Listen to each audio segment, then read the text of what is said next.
Bugün geçen günlerimiz yatmay, sevyen diyen sözlerimiz yatmay. Sana mensiz yaşamagan satmayan aytmana. Geçme inne ida yol yok mu? Bana dolanasın gelen ok mu? Nemesem yetip bilem ok mu yar?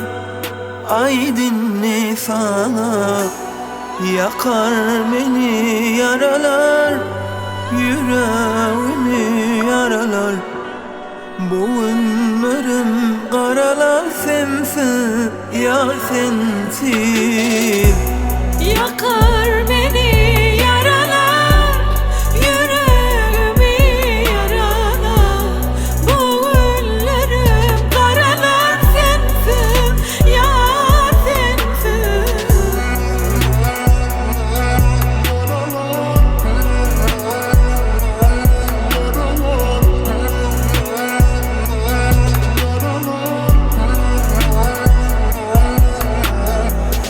Sorularım köp, yeke cevap yok yana.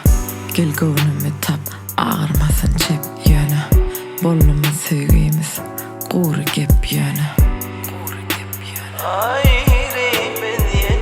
Sensizlik yak ya, demsizlik yık ya. Dime bu ıkbal söylendi. Gelgönüm yıkman, gecelerine yatma suratımı kucaklap yine.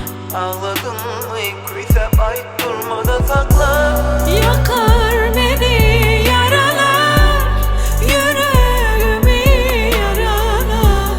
Bu ellerim karalar, sensin yar sensin.